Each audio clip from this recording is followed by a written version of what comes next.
Civil War Roundtable Congress created an initiative for roundtable leaders for the purpose of sharing their roundtable successes and their challenges. We also hope that they will offer ideas and perspectives which will help others grow. So today we have Bill, Jayne, and Yelena Howell of the Cape Fear Civil War Roundtable, which is in Wilmington, North Carolina. Both of you, thank you so much for being here. Thank you Great for to be having here, us, Carol. Carol. So Yelena, let's start with you. Tell us a bit about your background, where you grew up, your education and career, and also how you got an interest in the American Civil War. Thank you for this question, Carol. I'm truly an oddball. I grew up in the former Soviet Union between Russia and Ukraine, and I've always loved history and became interested in the American Civil War over my school studies. However, I didn't come to the United States until I was 18, and it was a tremendous surprise to me to find out just how alive that history was here, where those events actually took place. It took me years to really understand why, and it really piqued my interest, and that interest just never left me. I've understood more and more as time went on, but there's so much to know and so much to learn, and my passion for the study of the American Civil War has only grown with years. I heard you've had quite a career. I'm one of those lifelong learners that just can't stop going to school. I started college at the University of Tennessee in Knoxville and earned a bachelor's and master's degree from there, and went to flight school and nursing school on the side, because who doesn't do that, right? And worked there in the capacity of a flight instructor and a bedside hospital nurse. Eventually, my husband and I moved to southeastern North Carolina, of which he is a native, started our family here. I continued my work as a nurse and became involved with the Cape Fear Civil War Roundtable. Currently, I'm a doctoral student in nursing, getting ready to relaunch my career as a family nurse practitioner. Bill, tell us a little bit about your background, where you grew up, your education, career, and your interest in the Civil War. Okay, well, obviously, my background can't match Yelena's, but I grew up in the Hudson Valley of New York State, an area that's steeped in history. For example, the great, well-known abolitionist Sojourner Truth was born and grew up in the county, kind of obscure county in the middle of the Hudson Valley. Franklin Roosevelt's home was right across the Hudson River from where I grew up. It was Kinderhook, the Martin Van Buren was from the Hudson Valley, and all that sort of stuff. So history was all around, and my father's family was had a very, very illustrious ancestor, William Henry Seward. Seward was the uncle of my great grandmother, and so that was very much a part of our upbringing and part of family lore. My father's middle name, my brother's middle name was Seward. So it was, history was there all around us, the Civil War especially. And so I ended up serving in the Marine Corps during Vietnam, went to college after military service. I happened to graduate from the University of California at Berkeley in 1973, which was an interesting kind of experience in itself. But I learned a lot about history. I studied English literature, and it was a difficult time economically, the early 70s, and my wife and I ended up in the Washington, D.C. area, where her mom and dad had moved to. And there were still a lot of jobs there in Washington. And again, history is all around you there in Washington, and especially Civil War history. Lived in the city of Fairfax, Virginia, and where the cannons all on the courthouse lawn faced north, of course. And so, yeah, it was all around me. I've always been interested in history, and it just sort of grew from there. I think, you know, my interest in Civil War Roundtable grew quite a bit out of my interest in historic preservation. I was involved in a historic preservation foundation in Fairfax and then in Wilmington. And, you know, I just feel very important in this particular time of our country's history that we sort of um, cultivate our roots. The roots seem to be getting lost, and people are so much more transient too now. There's this kind of rootlessness in the culture, and so I think that's where my interest in the Civil War Roundtable came from. Very good, thank you. So Bill, I'm going to ask you to tell us what your position is in your roundtable, and then how long have you been a leader in your roundtable? Well, I think I've been a member of the roundtable for about 12 years or so. And I was vice president for a year and then president for a year. And just simply, you know, I stepped down in September as president. And now we have bylaws, we have an executive committee, and as immediate past president, I'm ex officio a member of the executive committee. So that's my role right now, is just a member of the executive committee as the immediate past president. Okay. And Yelena, how long have you been the leader of your roundtable? When Bill stepped down as president in September of 2024, I became the president of our organization, but I've been a member for 3.5 years, advancing on as a tours and trips director and a member of the executive committee, and ultimately the current president. Bill, what was your assessment of the roundtable when you took over? Well, I think, you know, when I took over in 2018, it was basically a close-knit club. Um, I think almost it was a serious roundtable with good speakers and so on, but it had evolved. We started in 1994 and had some very well-known speakers early on. Chris Fonville, who was a retired professor emeritus of history and the leading historian of the um, pre-Civil War, Civil War, colonial era of southeastern North Carolina, the Lower Cape Fear. He was our president for several years, and we had a lot of good speakers. And but by the time that I had taken it over, or I, you know, became president in 2018, it was really just sort of a close-knit club. And it worked well, but it worked very informally. The close-knit club, can you talk more about that? Was that a good thing or a bad thing? Well, I think it was a good thing in a lot of ways. I think it was sort of true to the original founding of the Roundtable movement. I think from what I've been able to read and learn from talking to people, that's pretty much how the Roundtable movement began. It was just simply a close-knit sort of club, a social group of people, primarily men, professional men early on, who were interested in the Civil War. And that was just simply kind of what brought them together.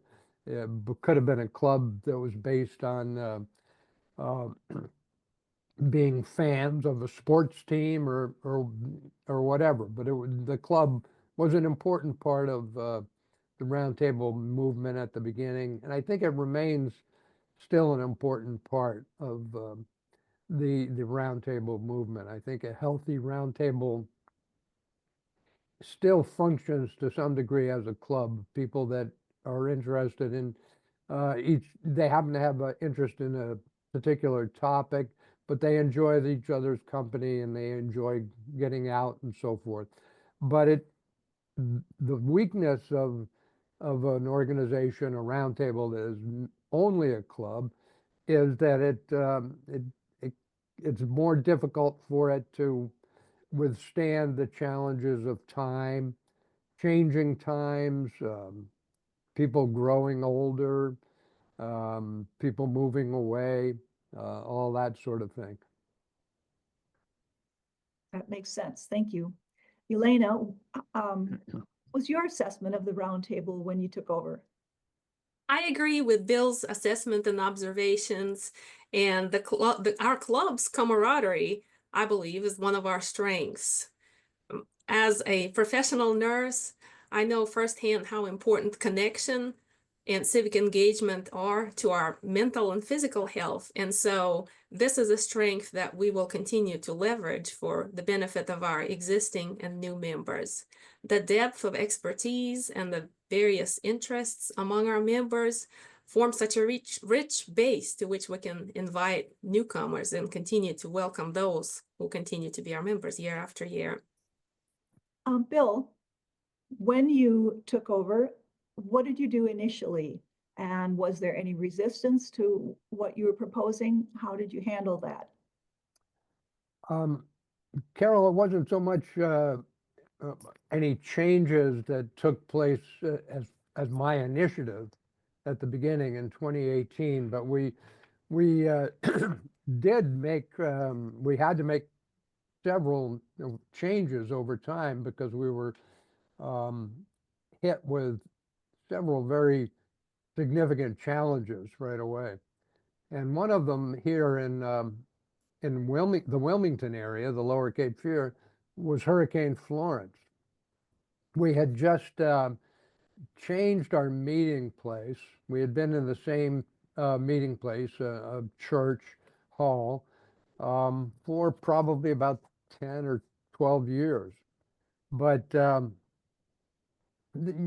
church was changing, the membership and so forth. And so we had made a change to a different church right around that same time, a couple of months before I took over. And then I think it was like the day after my first meeting, we were hit with Hurricane Florence.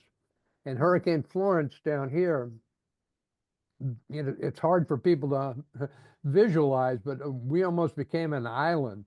The interstate highway that comes into Wilmington was flooded. Several other major north-south routes, east-west routes connecting Wilmington to the interior were flooded.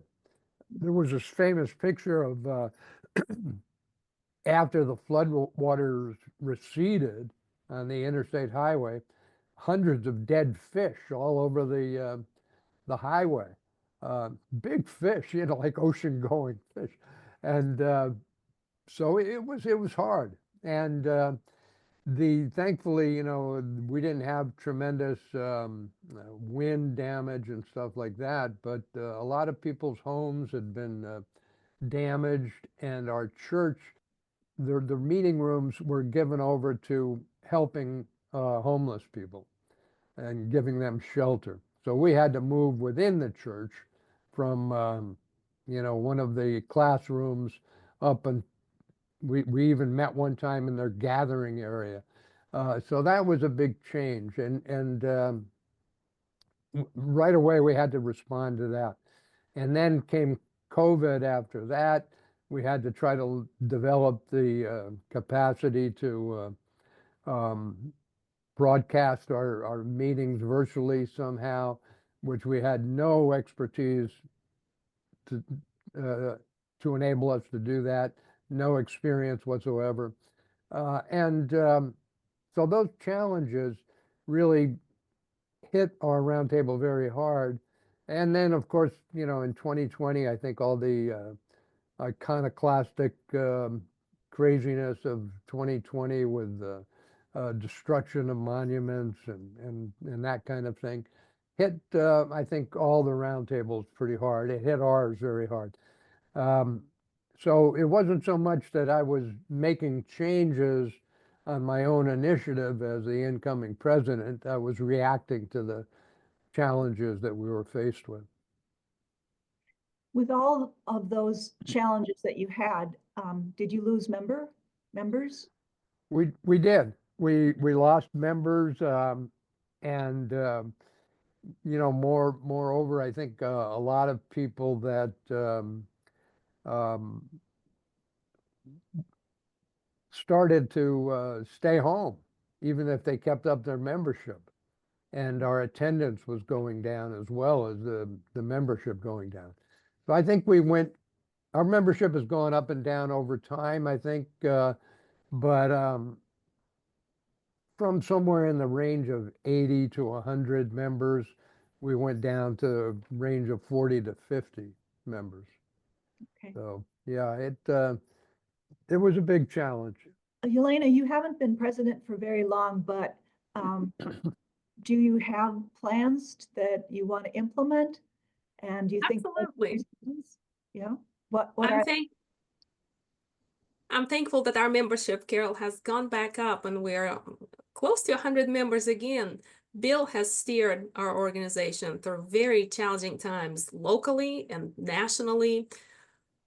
More challenges are ahead, without a doubt, but we have regained our membership base.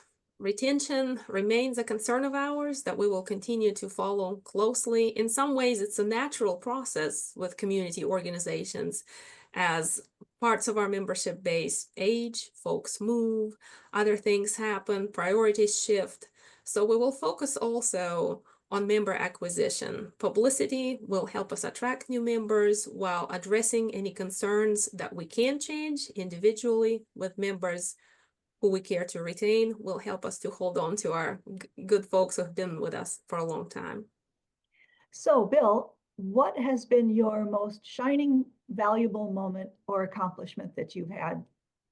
Carol, I've thought about this a bit, and I think I want to cite two things. Number one, I think one of the things that we decided that would bring us back to a healthy membership and a healthy club was a focus on a really good programs. And a real highlight for me was we had Chris Makowski a couple of times during my term as president. But recently, last February, we had Chris come again, and one of the strengths I think of our roundtable is that it, like most roundtables, it's a rather intimate kind of setting. You know, we get 40, 50, 55 people come to a meeting, and they get to meet people like Chris, who are wonderful presenters, just very, very knowledgeable, exciting to listen to. And, they get to meet them up close and talk to them, buy books from them, stuff like that.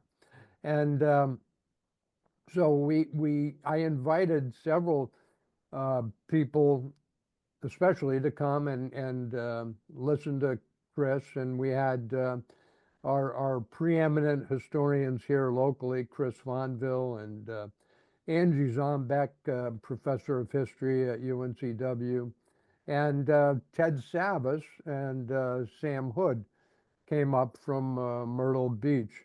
So I thought that was kind of emblematic to me of the success we had kind of building our program. And I need to, I feel good too that, we really put together a good team of people. We had people like Yelena working on tours. A fellow named Jim Gannon worked very, very hard on putting together these programs. So, that was it's a big shining moment for Jim as well and that whole team. But the biggest accomplishment was getting bylaws passed and electing officers and having a framework for going forward. Great. I'm going to make this a two-part question. So, Bill, how has this helped your roundtable? Well, I think that Yelena can answer that very well too, but I think there's much more energy and kind of creativity in the roundtable now.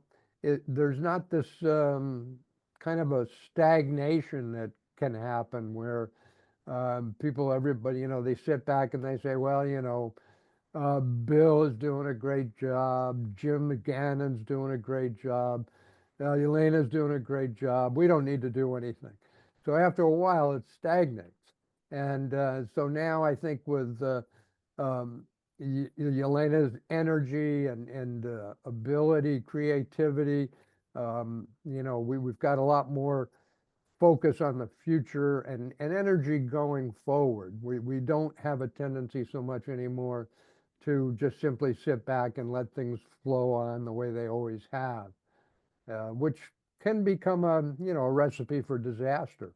When you end up with changes like COVID, the natural changes of people moving, losing members, the people age out, that sort of thing. You need to keep having new people, new energy, new creativity. Yelena, what has been your most shining or valuable moment or accomplishment? I am very pleased with the fact that we have an active Facebook group in which we're able to interact and reach out to the greater world. I'm pleased that we've been able to revive and revamp our monthly newsletter to establish cordial relationships with area historic sites and historians who visit us. And thanks to the bylaws that Bill has discussed, we now have structure in place that also facilitates new people coming up because they're no longer intimidated by the prospect of holding a position for an indefinite length of time or being charged with unclear responsibilities. Clarity, specific terms of service, and the fact that there is a support system in place of current and former officers makes our organization a lot more approachable for folks who are ready to be involved, while we will continue to emphasize the relationship and community aspect of it that hopefully will help folks to want to be involved with us. Very good. And this is all going to help your roundtable in what way? It will help us in terms of both member retention and doing new things, keeping up with the roundtable movement nationwide, remaining competitive, if you will, while also emphasizing being very collaborative and relying on each other for a variety of perspectives and tasks and initiatives. And hopefully it will also help us with member acquisition as new people learn about us, new folks move to our area, and the Lower Cape Fear is known for being a very desirable destination for a lot of folks from up north and other places who are ready to retire and be someplace comfortable and exciting. And we hope to contribute to the excitement factor here, to provide a venue for folks to learn about local history, to connect with others, and to get plugged into the greater community. Yelena, do you feel that you're going to have the volunteers and the people willing to do all of that good stuff? We have a good team now, Carol. We are always welcome to new folks and new ideas. We will break up some of the projects and tasks in chunks that are manageable for working and middle adults to take on and to combine with things. So we will continue to explore creative ways for folks to be involved. And it's a matter of, in a way, it's a matter of luck. A new person walks through the door and they check us out. They find us to their liking. They're interested in the subject matter, in the upcoming speakers and events. And they're also capable and willing to contribute to us. So the more folks we welcome, the more folks that come and give us a chance, I feel like the higher are the chances that we will recruit more active volunteers. That's good. I like that. Thank you. So Bill, besides the weather and COVID and the dead fish on the road, are there any other continuing challenges that you've had? What would they be? One of the big challenges is just simply like Yelena just said, is continuing to be open and reaching out to new people. Yeah, I think I just saw an article in the past week about some national moving company does a survey every year of internal migration within the country. And our area was like the third largest in terms of percentage gain of, internal migrants, if you will, in the past year. So we do have new people coming in all the time, and we do need to find ways to reach out to them. When I became president, we had a newspaper here that had been around for 160, 70 years, the Star News, and that was really basically the only kind of publicity that you needed to focus on. And we would get we would write an article, I would write an article, and they would publish it once a month about our upcoming speaker, and that was really about all the outreach we needed to do. But with the problems that that they had in the paper and changing daily newspaper industry in the country, they were they were reluctant to give me that much space, to give the roundtable that much space. So they stopped publishing our little blurb, but they also lost an awful lot of readers. So we had to find new ways to reach out to people. Yelena referred to our Facebook page. I think that's helped a lot. We've had to look at things like some of these new developments in the area and look at their internal communications networks, Facebook and things like that. I think we've gotten 4 or 5 new members from the development where I live, just reaching out that way. So I think that that's one of the big challenges, is finding new ways to reach out to people and to keep on being responsive. We have more of a turnover. The club, when I joined, when I became president, it had very little turnover. The people that normally aged out, few people that moved, that sort of thing. But now we see a phenomenon, I think, that people try the organization out. They've heard about us from one means or another. They come to a meeting or two, and it's not exactly what they were looking for, so they get into something else. It's just sort of the new reality that we have to deal with, that with all the new people coming in, that they're not all going to become lifelong members. There's going to be a turnover. So I think that's something that we've got to deal with. People are very busy nowadays. Yes, Yeah. Carol, there are many competing priorities, and more so with the advent of Facebook and other social media.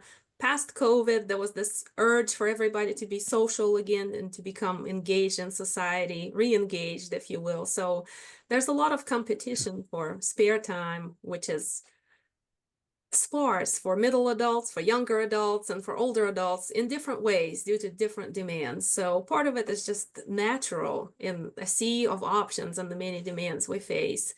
And I feel the best we can do is continue to be very welcoming, very open, to let folks come and explore what we have to offer and see if there's anything they would like to contribute.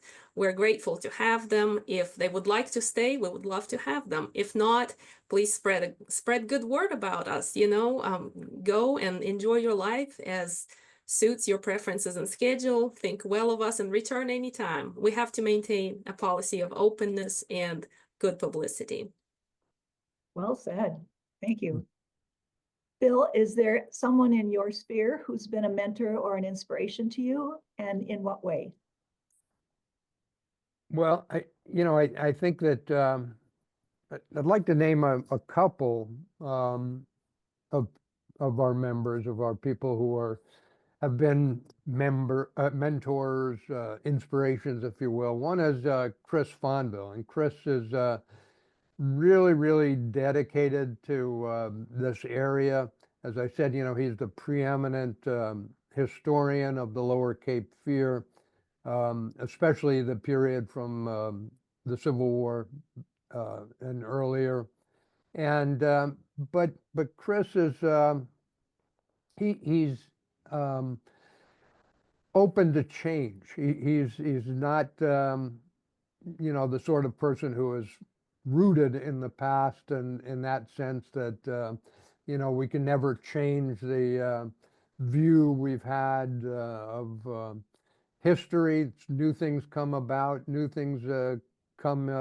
For example, Chris was instrumental in bringing some attention to the role of the U.S. colored troops in the Wilmington campaign.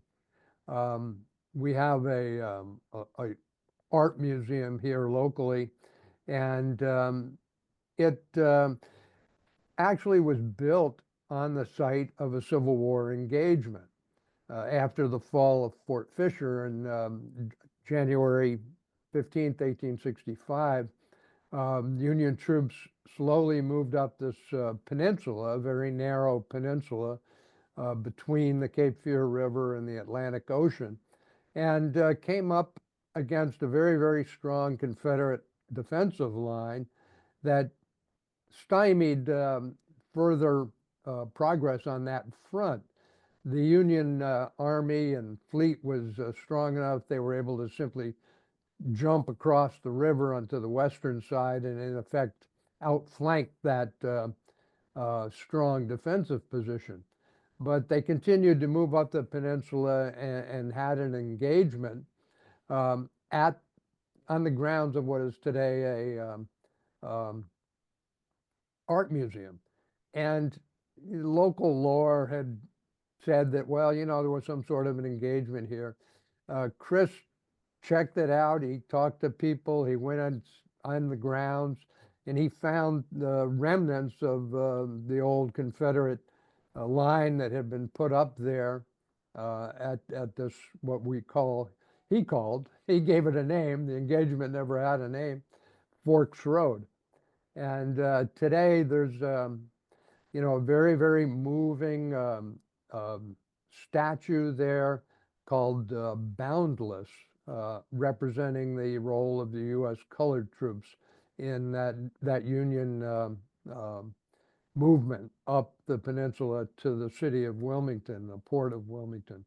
And so, Chris has been very, very open to change, a very, very professional historian, and just devoted to the roundtable. Whenever we've needed someone to help us out with a tour, or a speaker can't make it for some reason, Chris is there to step in at the last minute.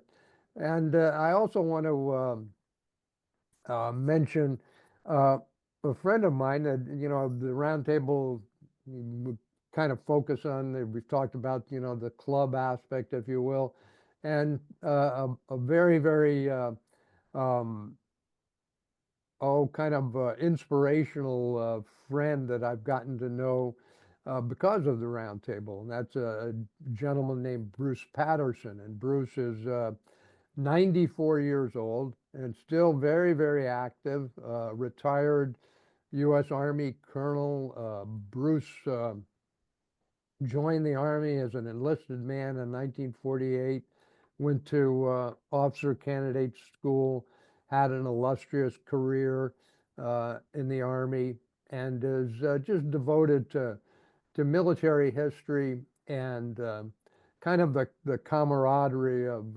military history and studying military history. And all through the challenges that I had and the changes that I had to, deal with the roundtable, Bruce was there all the time to be whatever was needed, secretary, membership director, treasurer, and did a great, great job. And he was always very, very loyal and helpful, and a sounding board when I was, got to the point where I was thinking, well, I had some medical issues of my own too in this. I had a bout of bladder cancer that is all, under control and everything. But, there were times when um, I was wondering, okay, well, what's the right thing to do here? Maybe it's time for me to step down and uh, we'll see what happens to the roundtable. But that's gotten maybe not my concern. But I would pick up the phone and talk to Bruce, and he was right there to kind of talk me through those bad times, if you will. And so he was very much a mentor and an inspiration to me. Yelena, how about you? Carol, you will hear some of the same names time and again from this section of the country. Dr. Chris Fonville is a huge inspiration to all of us, and there's a reason Bill speaks so highly of him. He is a gracious mentor and friend to many, the premier scholar of the Lower Cape Fear, and really an integral part of our roundtable. He continues to publish, continues to lead tours. I am so inspired by him. When I grew up, my parents, who were professional engineers, would tell me that the best time in their lives was when they were in college, so in their early 20s. And I would ask them with confusion, well, what's next? And they said, well, so now that I'm an adult and I'm 45 years old, I am so inspired to see folks like Chris and Bill, who are my betters, who continue to be very active, extremely engaged, very productive, and it gives me tremendous hope for myself and my husband and our kids. I no longer believe that the best time in your life is when you're in college. I think the best time in your life is now, and each of us should make the most of the time that we have. So Chris Fonville, for sure, absolutely number one. Please check out his website. It's chrisefonville.com for his books and events. We will never stop singing him praises because he is worth each and every one of them. What Bruce has been to Bill, Bill has been to me. Bill Jayne has been a tremendous inspiration to me. He is my personal mentor, a valued friend. Bill's devotion, intelligence, breadth of knowledge, his balanced and nuanced perspective of things, his reasoning capability, his commitment, and all the amazing things you would hope for in a leader are there and will continue to be there. And I'm so grateful that even now that he has stepped aside as a former president, he continues to be very actively involved and support me and our organization in so many ways. So Chris and Bill are my picks for my greatest inspiration, and everyone really who makes time for the study of American history, comes around and contributes and participates in any way that they can. In the climate with so many competing priorities, folks who make time for the study of history continue to inspire me to do the same. I'm a big fan of Bill's too. Well, thank you. I'm going to ask you, Yelena, where do you see your roundtable in the next 5 years?